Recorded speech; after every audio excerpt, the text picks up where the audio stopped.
ఎక్కుకుంటివి నన్ను ప్రభువా, నీ నీడలో దాచుకుంటివి నన్ను దేవా, నీ రెక్కల చాటున దాగుకొని నేను కీర్తించెదను.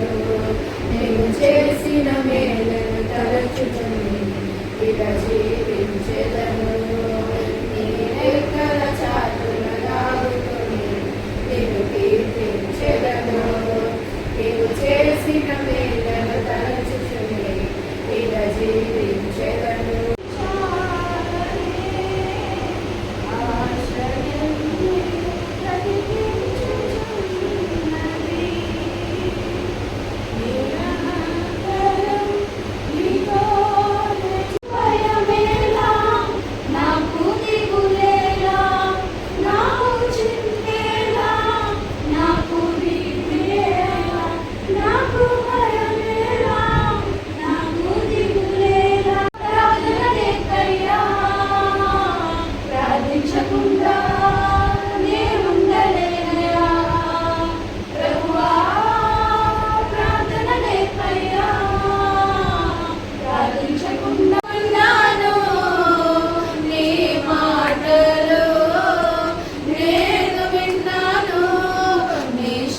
ప్రభావముతో నన్ను నింపవయ్యా, నీ శక్తి ప్రభావముతో నన్ను ఉంచవయ్యా, నీ శక్తి ప్రభావముతో నన్ను నింపవయ్యా. చప్పట్లు పట్టుకొని నీ శక్తి ప్రభావముతో నన్ను ఉంచవయ్యా.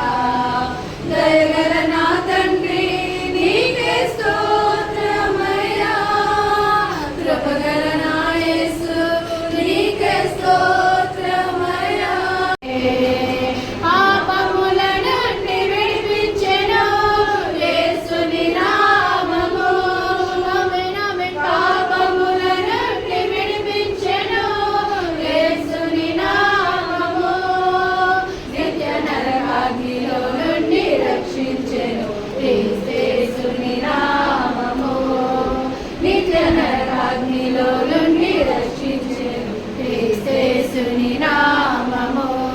యేసు నామము జయం జయము, సాతాను శక్తి లయం లయము. ఆమేన్. యేసు నామము జయం జయము.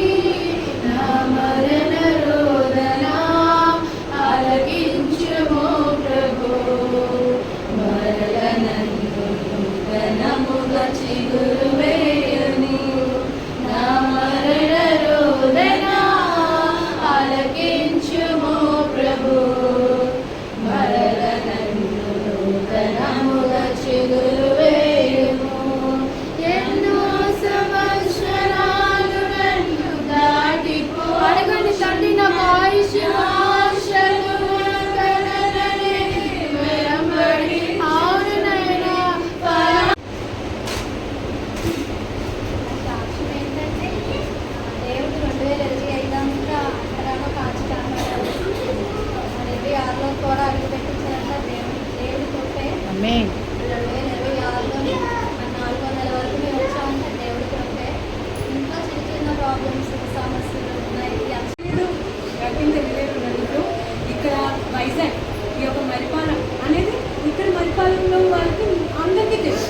అలాగే ఇజ్రాయెల్ దేశం అనేది కూడా కొంతమందికి తెలియపోతుందని అందరికీ తెలుసు. వీలైనంత వరకు క్రైస్తవులకి మాత్రం ప్రతి ఒక్కరికి కూడా ఇజ్రాయెల్ దేశం అంటే ప్రతి ఒక్కరికి తెలుసు. ఎందుకు ఇజ్రాయెల్ దేశంలో దేవుడు పుట్టాడు, బెత్లెహేంలో దేవుడు పుట్టాడు అనేసి ప్రతి ఒక్కరు కూడా ఆ విధంగా నమ్ముతారు. కాబట్టి ఇజ్రాయిల్ ముందు నుంచి వచ్చింది కాబట్టి ఇజ్రాయెల్ దేశం ఉందని ప్రతి ఒక్కరికి తెలుసు. అయితే అక్కడ ఇజ్రాయెల్ దేశంలో అంట ఏం పట్టుకొని వెళ్ళారు? తనకు కలిగినది తీసుకొని ప్రయాణమై బేర్షెబాకు వచ్చి తన తండ్రి అయిన ఇస్సాకు దేవునికి బలులర్పించాను. అయితే ఏదైతే కావాలనుకున్నారో, ఏదైతే అవసరం వచ్చిందో అది మాత్రమే తీసుకున్నారు. చూడండి, ఇప్పుడు ఏదో ఒకే ఒకటి ఉంటుంది కదా.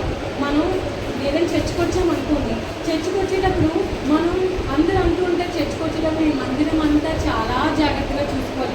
వచ్చినప్పుడు ఈ మందిరం అంతా చాలా అడుగు పెట్టామంటే ఇంకా దేనికోసం చింతించకూడదు అని. రెండోది కుటుంబం.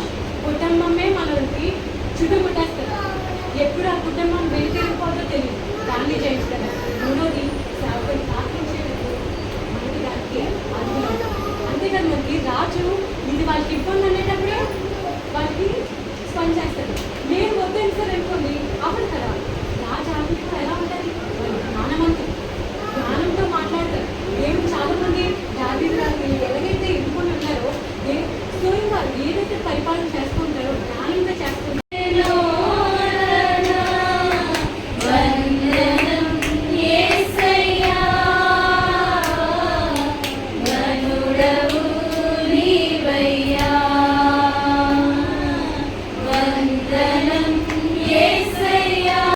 అయా నిజమైన మాతో మాట్లాడావు, దర్శించావు, నీ జీవహారం పొందుకొని వెళ్ళాలి. మేము ఎడిషన్గా శాంతి సమాధానం మా కుటుంబం చుట్టూ ఉండాలి ప్రభా. ఏ కీడు సంభవించుకుంటే నువ్వు సాయం చేయమని యేసుక్రీస్తు నామములో అడుగుచున్నాను.